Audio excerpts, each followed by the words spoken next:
de CCTV, vous qui nous suivez sur YouTube, nous sommes très contents. Vous êtes nombreux. La dernière émission de l'année 2020. Ce soir, nous recevons la diaspora. La diaspora avec une autre vision.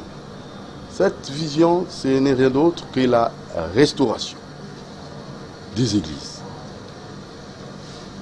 Ensemble avec nos frères, pasteurs, je ne sais pas les titres, ça vaut la peine, ils vont répondre.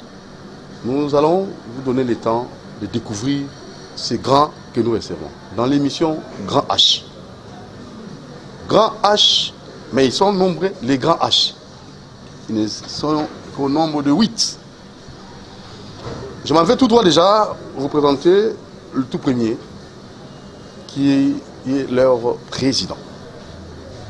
Il va se présenter et vous allez connaître à fond. Bonsoir, cher révérend président. Bonsoir mon frère. Nganaza, président Luc Lubidika. Nganaza, président de l'association La Restauration de l'Église de Jésus-Christ. La restauration de l'Église de Jésus-Christ et la délivrance des nations. Ok. Vous avez mon côté, la diaspora. Alors, diaspora et outil bamboka nyoso. Tant le baga diaspora et zakaka pays européen. En dehors yamboka yosa. Même bo baza en Afrique, ba pays Afrique, bo ba bima, ba kenda mboka ba paya. Bango nyoso baza ba diaspora. Dans les zakakate États-Unis, France, Allemagne, bango nyoso ba longwa ba mboka na biso, ba kenda mboka mopaya baza ba diaspora.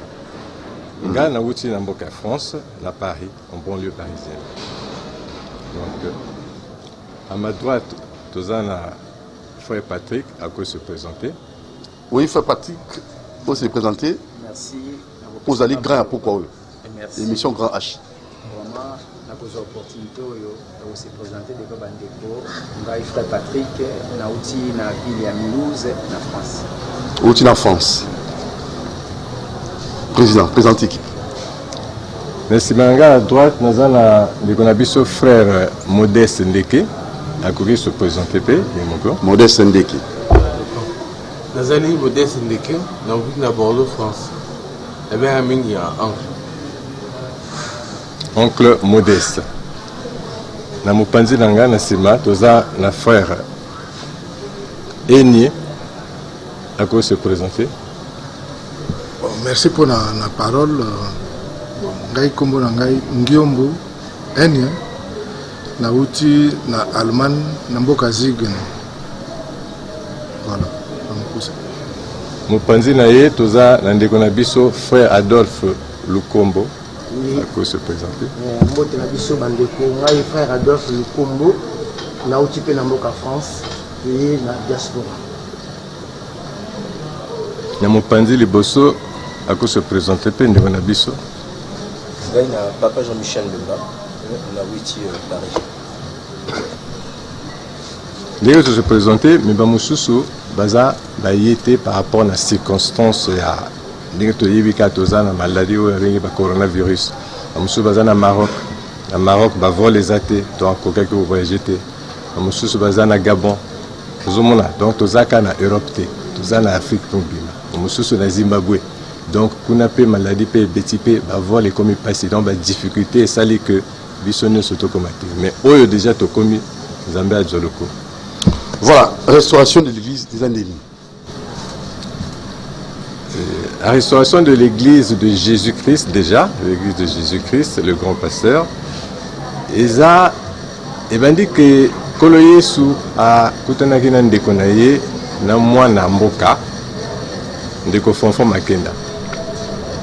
Oui, à où tu peux un message. À cela, il a dit que à Kendeko restaurer l'église. Parce que l'église, elle est là, et l'église, il y a eu sauté. Nous, on a appelé ça qui est message, maloba, où ils se basé kaka na Bible. Ndeko Fonfo, Makenda Tango a dit que message, il y a na Congo, eya kopanza sango. Mais Nzambe ayebisaki que zonga na mboka bapaya na diaspora kendo luka bandeko na yo pour bozonga ensemble boya ko restaurer église na yo.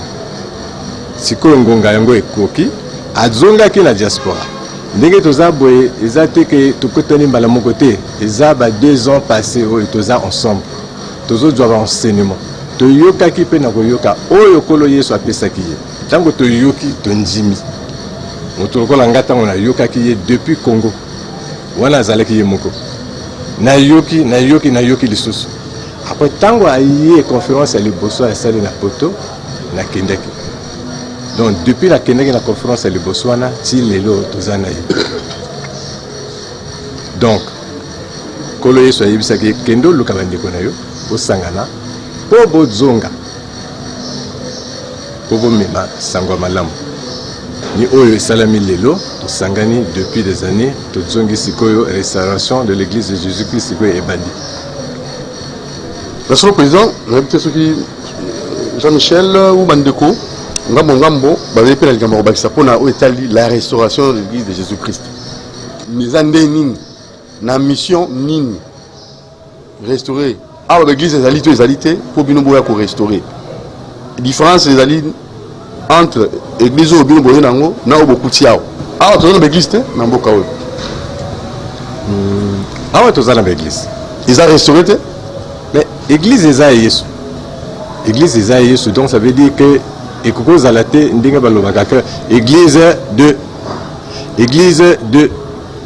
l'église des saints, l'église ya boye, église ya kengandi te, église point et barre parce que église eza église catholique. Oui, mais église catholique les amis. Église de catholique. So bino molingi loko wana te.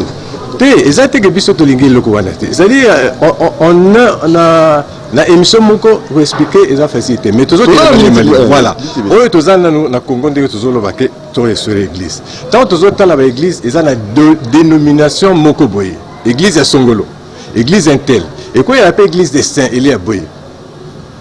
Mais église ezaka ya Yesu Christ. Donc ekoki ko doit kombo mosusu te. Église peut-être tozokende na église tozokende doit maloba oyo ewuti na kolo ya église. Donc ça veut dire l'évangile. Oui, on ça frère. Tout un livre d'Apocalypse. Révélation de maintenant, église de Pergame, église de Thyatire, mais église à Congo et Zawa. Donc il faut s'appeler église à Congo. Au pays, Jésus Christ a Kati, Azo Konza. Pour ça, je bâtirai mon église. Donc c'est pas l'église de Intel ou d'Intel, c'est l'église de Jésus-Christ.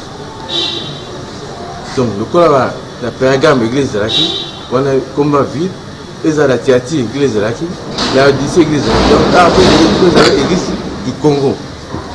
Mais Jésus-Christ là au centre, donc comme nous.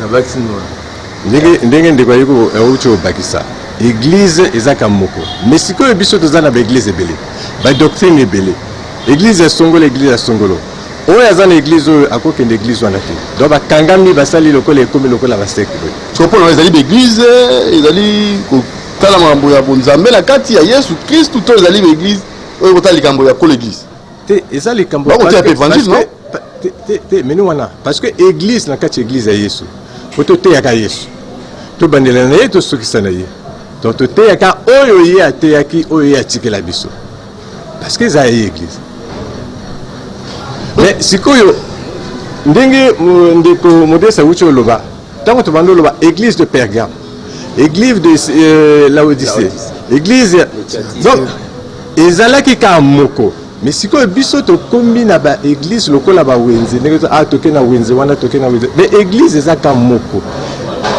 Donc il fallait que l'église est la église disons église à Congo par exemple. Donc il y a la doctrine moko ni Jésus-Christ. Est-ce faisable Michel, Jean-Michel? Là surtout là on va la marcation on va plus la français parce que les gars il y a facilité. Le La première des choses dont il faut retenir dans la restauration, c'est Jésus-Christ. Ndenge présent le bien, il n'y a pas d'autre itinéraire. C'est Jésus-Christ. Mettons en application ce que Jésus-Christ nous a intenté de nous donner. Parce que s'il y a effectivement cet appel par l'intermédiaire de son serviteur, c'est qu'il y a quelque chose là-bas. C'est comme souvent on a vu à faire des différences entre l'Ancien Testament et le Nouveau Testament. Vous savez pertinemment que s'il y a le Nouveau Testament, c'est parce que l'Ancien Testament n'a pas porté ses fruits. Et que nous sommes obligés de nous baser sur le Nouveau Testament où agit Jésus-Christ de Nazareth, dans l'esprit de la vérité. Dans le fond, ce n'est pas d'en vouloir à qui que ce soit, ni tirer sur qui que ce soit, mais c'est plutôt arriver à emmener cette parole de Jésus-Christ, à pouvoir imprégner cette parole dans la vie de tout chrétien, et puis de marcher avec cette parole, qui donnera certainement d'autres résultats. Et tous ceux qui aujourd'hui ont des églises et prêchent au nom de Jésus-Christ, délivrent les malades au nom de Jésus-Christ, ça n'a aucun rapport avec ce que vous avez comme mission. Non. Loin de nous de vouloir porter préjudice à ceux qui sont en train, effectivement, qui se sont engagés dans cet itinéraire. Nous, on vient avec un message. Et ce message-là, comme je le répète, est de Jésus-Christ. Et nous devons nous baser sur ce message-là. On n'a aucun instant eu d'égarement à l'égard des autres églises ou quoi que ce soit. On n'est pas là pour... Et votre église s'appelle? Non. Les lots... Église d'Abilon. Non, tous les églises. Pays pour la restaurer. Ceux qui n'ont pas bosso, parce que au lobby les Kamamoko que l'église est le lot à délivrer par toi. Comment Jésus-Christ? Comment Jésus-Christ? Bah on est là comment Jésus-Christ. Pays pour la rejuger. Pays parce que Koloye soit indiviso. Et puis délivrance ou nini ali bosso eza Jésus-Christ. Mais Jésus-Christ baye bakaye na connaissance. Ceux qui y ont oublié Jésus-Christ, vous avez tous besoin de délivrance. Parce qu'il y a moto à ça la gagnance. Parce que tant que nous ne pas dans l'église, l'église n'est pas pour que nous doit connaissance à Jésus. Parce que Nzambe batonio so bayebi, batonio so bayebi Nzambe mokili mobimba. Même les Chinois ba salva la Jésus-Christ ba indien mais bayebi que Nzambe azawana. Oya sala news. Mais Jésus-Christ bayebi était.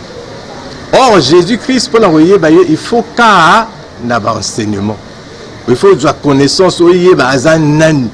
C'est pour ça que ceux qui battent avec Jésus, au bandela, c'est na souka, na kache nanda connaît. Et puis, il y a une église. Il y a un chef. Donc, ça, la makamba moto mususuté. Faut que la mokonzi. Donc, faut que bandela naïe, tout ce qu'il a naïe. Tout est au début, tu à la fin.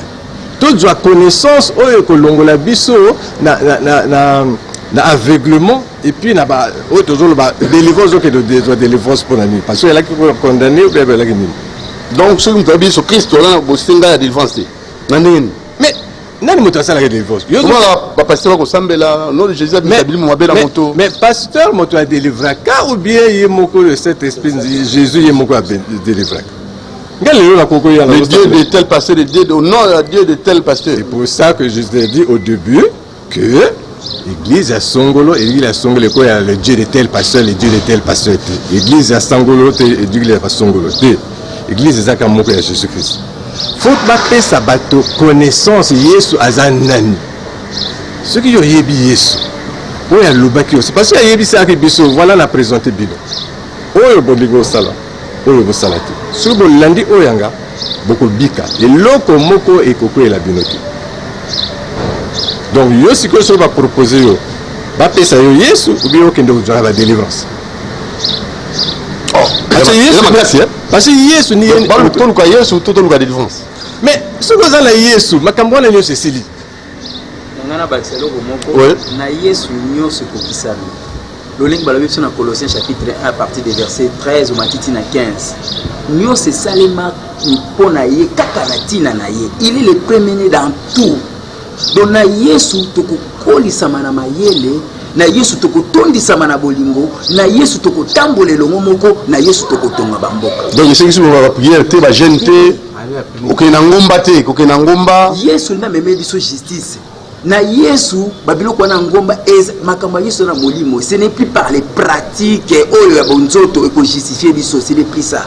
Na Yesu ko to continue dans domaine de la foi, to continue dans domaine mususu qui n'a rien à voir avec les choses de la chair. Parce que na kokomata la foi en Dieu, en Jésus-Christ comme notre Seigneur Sauveur.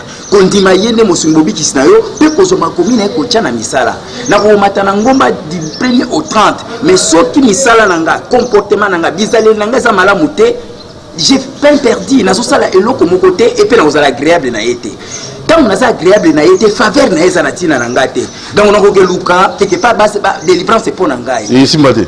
Et ko simbate mais tant on a yeki dabi o nani ngana tcheli elikia na kobanga eyana moi eyana mutu na obange loko te parce qu'il y a comme il konzi ya bomo inanga. Et qu'est-ce que vous avez remarqué dans les chrétiens catholiques, en fait excusez-moi catholique latinami, les chrétiens quoi à RD Congo.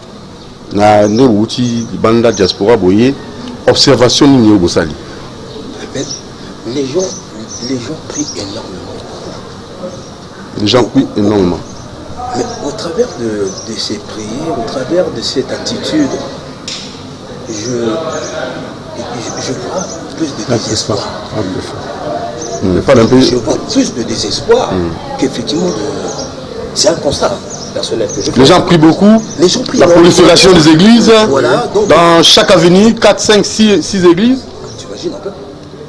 Mais au fond, quand on regarde bien, quand on rentre dans l'approfondissement, on a l'impression que ça ne concrétise à rien.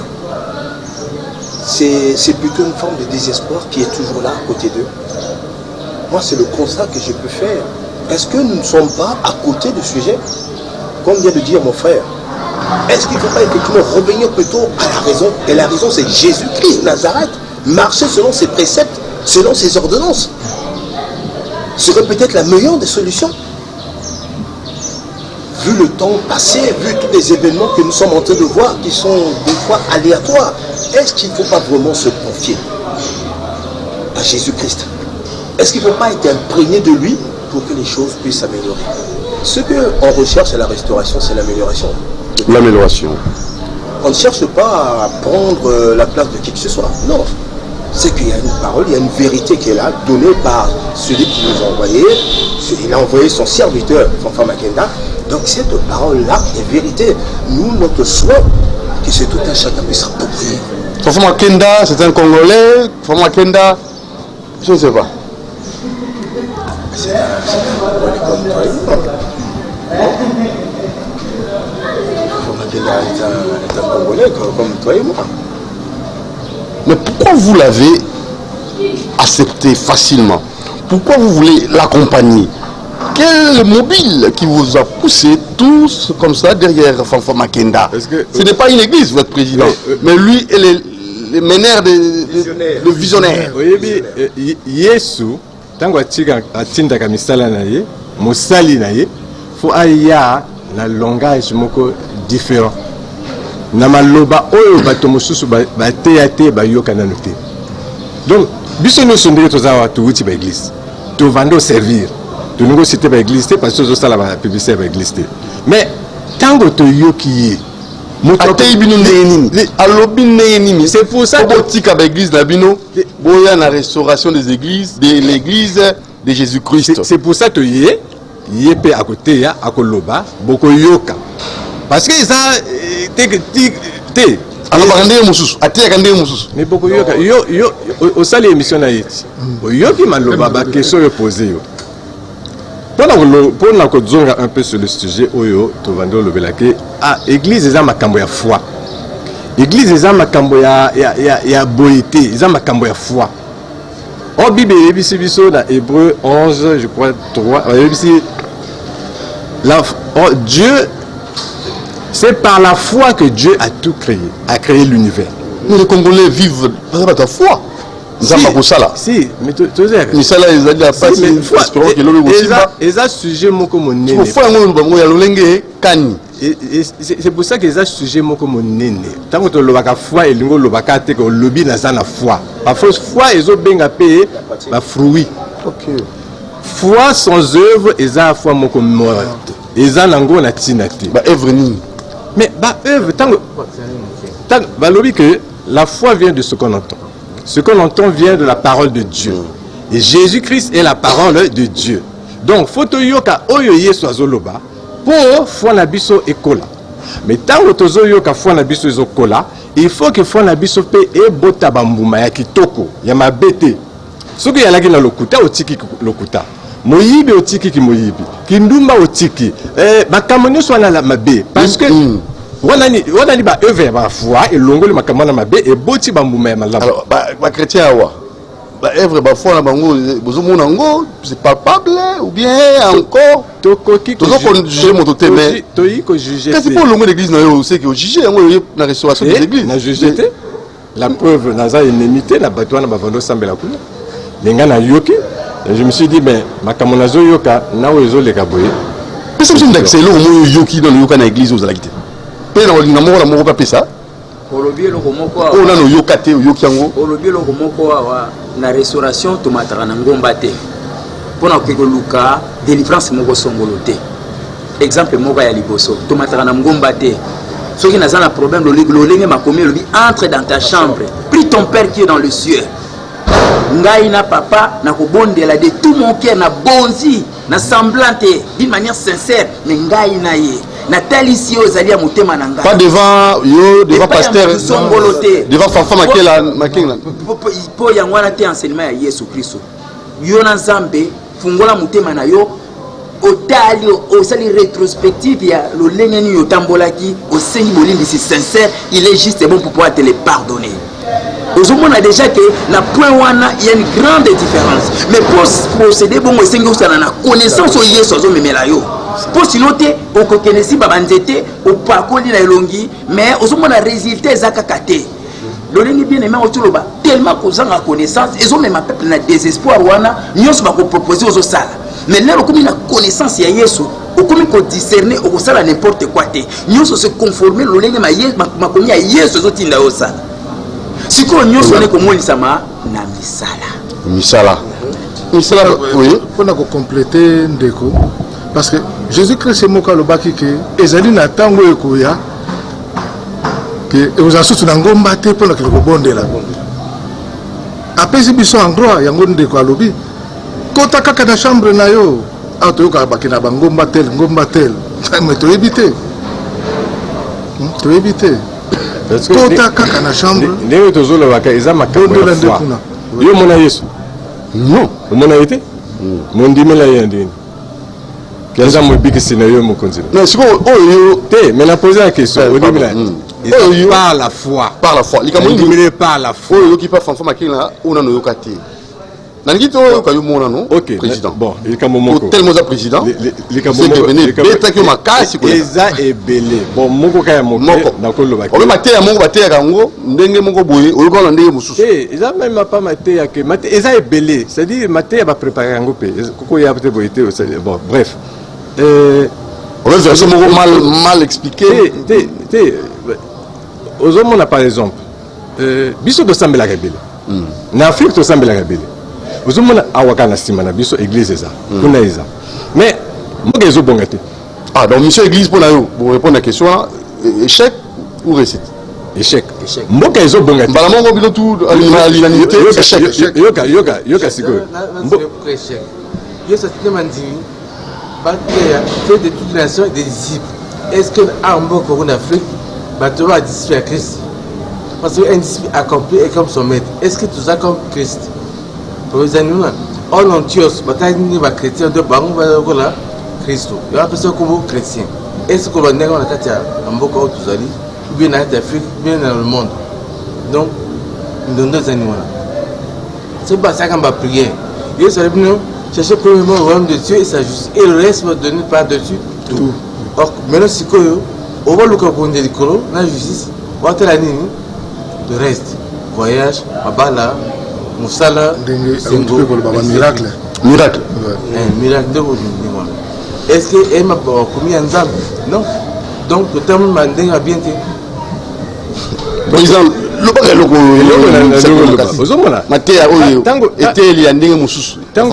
Tango, c'est-à-dire église ndenge mosala Yesu frère Fofa Lobaka. Église tonga kamboka apesa kamayele. Parce que eza biloko zo wuta dans l'invisible. L'invisible qui conduit le visible. Voilà, c'est eza oyo memaka oyo zo exister. Biso to sambelaka. Toza wanasti. Toza na bamboka oyo bakonzi bazawa. Mais bato wana fo bate ya bango Yesu. Pour la mboka e bonga faut que bakonzi oyo bazo kamba mboka bayeba Yesu. Nous sommes dans l'église. Sont le pakala la plupart. To lobi que to ye restaurer l'église. Donc on semble la l'église. To bandela le to ye restaurer. Donc ça veut dire église et lelo eza Yesu te. Oula, ça c'est grave ça. Donc déjà église au moment où on semble à Yesu, ils a Yesu te. Donc il faut zonga patala oyo bino boyinango. L'église à Yesu au côté abisso.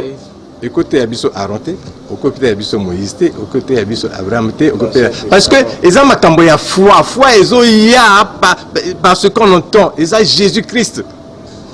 Ce qu'on entend vient de la parole de Dieu, et la parole de Dieu c'est Jésus-Christ. Donc c'est lui, enseignement nous c'est basé sur lui. Donc mission église pour échec ou récite. Oh, et ça vient tout ça vient avant moi ça des brigands et des voleurs. Jean 18. Donc, Ezra Moïse, brigand. Jean-Baptiste, brigand. Ezra Aaron, brigand. Yemogi soit lui Ali. Moïse sera brigand.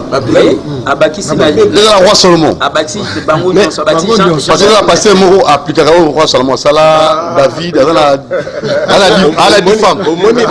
Passer casse. Au monnaie ya, passer casse. Au moni maintenant. À la 10 femmes on appliquer au moni maintenant tant to zolo baké. Roi Salomon. Lelo eza Yesu. Parce que église eza makambo ya foi. Bon moi dans l'église primitive. À la 10 femmes et 30 enfants. Passer casse. Mais église peut mot passer. Bon, tozolo bela makambo publicité. Non, la pesi mbote. Tozolo bela ba pasteur te ni ba publicité ba pasteur te. Tozolo bela makambo ya Yesu Christ, makambo ya Yesu. Donc dans la manolo baké Moussa Yesu lobi mais église faut até ya nani bakonzi. Faut apesa bango mayele oyo e uti likolo pour bazwa mayele bakamba mboka na justice na kimia. Parce que Jésus-Christ a justice et paix. Ceux qui veulent dire justice et solo et outil pas na Yesu kimia et koti na mboka beaucoup mi pepele. Malgré l'union sacrée ndenge tozomona basangani. Mais l'union sacrée za tsanga eloko moko Yesu puisque ni justice et solo ni ye moto amemaka kimia. Mais moko mboka pesa ki mboka na nkolo. Est-ce que yes moko mboka pesa mboka na nkolo. Question tuni est-ce que batonso bandima wala question tuni. Et voilà, question à tourner. Tobaki c'est le sous. Mokonzamboka pesi mboka na nkolo. Est-ce que bato nyoso bandimaki? Est-ce que comme Pierre Angiré ya mboka? Oh. Ah oui? Mais oui. Kinyo on va te l'autre. Mais yo le est-ce que baso nyoso ba yoka yenge le mais c'est ça. Est-ce que bazana esprit moko? Parce que esprit oyo, l'équipe esprit nyoso c'est le Saint-Esprit. Oyo Yesu tango ake alobi la ko tinde la bino Saint-Esprit. Donc, ceux qui ont la doctrine mosusu, il y a la doctrine mosusu, tout ce qui est sanganate. Donc, redécollage en Mboka, on a un problème. Ceux qui ont la doctrine, est-ce que Mboka va payer développer puisque beaucoup en France, en Allemagne, Angleterre, tout ça. On a bazali na religion ben moko ni bataille la ka Yesu Christo. On a pratiqué les réalités pour la développer. Oyebi et loko tuninga ndenge nini musali ayemi lebino. Oyebi mindele bayebi Yesu. Mindele otomonaka basala makelele te mais bayebi Yesu ko bandela likolo ya l'état. Ponani parce que Dieu Yesu tolobi que Jésus-Christ a justice et paix. OK. Bazwa Jésus-Christ batia likolo. Donc justice pour les pauvres et pour les riches. Pour tout le monde. Pour tout le monde. Na poto ozala extrême droite, ozala extrême gauche. Odi ki bokonzi. Tango ozoya ki bokonzi wana, ozo salela kaka oyo batina likolo. Ni Yesu. Donc justice ya solo ezo banda kuna et kititi na peuple. Mais biso soki sikoyo bakonzi na biso. Ba yebi Yesu te, biso wana se toko sambela ndenge to lingi e ko simba te. Donc et comme lokola doctrine mosusu la doctrine mosusu. Donc, c'est ça que parce que la Bible, c'est-à-dire Jésus-Christ nié pierre angulaire de quoi koloba, ce qui bolonier la mboka na bino, nyonso les autres qui ne passent à comme que pesa bino mayele. Tout le monde n'a pas tout le enseignement. Enseignement au bino peut besoin d'église té. Bobi so ba tout adresse église là, ba ya wapi. Restauration de l'église. Mais église na bino zali wapi. Église eza les kamboya ya mokete. C'est pas que tu y lelo to ça l'église té. Église faut ba directrice nyonso et ya et pas ya kolo. Donc avant même le temple, oui, il faut bien sûr. Les loto yi ko laksa Yesu azanan. Ben di ma Yesu. Ceux qui siko to connaît unis dans esprit moko, peut-être na sima siko to tongi église. Dans l'ensemble. Na ba directrice ya Yesu. Ezate ke biso te, mais biso to te Yesu, to tongi bino boyebi Yesu te. Boya na kati bosani. Il faut Congo et ba Yesu. Congo yebi Yesu te. Yebi Yesu, siko to ko bâtir l'église ya Yesu ya Congo. OK. Donc bon, c'est ça là Nzambe Yesu temple là. Bien sûr. Non, moi je fais un constat tout simplement. Église. Vous voyez Yesu. C'est très très important. Je me rends compte que là tout à l'heure on était dehors en train de faire un tour, on était à la RTC là. Et quand je regarde la rue, on a envie de pleurer. L'environnement. Oui. Je vois les petits, les enfants qui ont, je ne sais pas quel âge, même, je ne sais pas, c'est 10 ans avec des trucs sur la tête. Il faut avoir la compassion, en fait. Quand tu veux servir ce Jésus-Christ qui vient nous dire que c'est possible, Et quand tu vois ces situations-là, ça te fait très très mal. Ça te fait très très mal. L'envie que tu as, que ce soit mon frère, ma soeur, que je vois dans la rue, ils se vivent même mieux que moi. Même mieux que moi. Mais ce que moi je vois là, je peux vous avouer, il y a des moments où j'ai envie de pleurer. Les gens ne s'aiment pas. Pas de compassion. On n'a pas d'humilité. Pas d'amour. On n'a pas d'humilité. Jésus-Christ c'est l'amour, Jésus-Christ c'est la justice, Jésus-Christ c'est l'humilité. Ça veut dire que quand on prend conscience, ce respect qu'on peut avoir entre toi et moi, les choses iront de l'avant. En laissant Jésus-Christ faire, c'est tout ce qu'il nous demande en fait. Il ne demande pas grand-chose. Il demande juste d'être attentif, d'être imprégné. C'est pour ça qu'il envoie son serviteur. Son serviteur, c'est pour nous enseigner. Nous aussi, on est un peu perdus quelque part. Hein. Ah bon? Mais c'est la question que tu posais d'abord à mes... Nous tous aussi, on était un peu perdus. Mais quand il est le maître de temps des circonstances, il nous a coincés. Il nous a coincés. Et bien nous aussi, effectivement, aujourd'hui, on est imprégné de cette envie. Mais cette envie, c'est pas personnel, cette envie. C'est pour tout le... La pauvre, on est au Congo. On est au Congo. Il n'y a pas de problème sur mon côté. C'est pour tout le peuple congolais. C'est pour l'Afrique. Et l'Afrique. C'est pour l'Afrique. C'est ça l'objectif. C'est pour moi pas l'objectif de venir crier telle église, ceci, telle église, tel pasteur là. Moi, mon souhait, c'est tous ces pasteurs là pouvaient se donner l'opportunité d'écouter juste ce que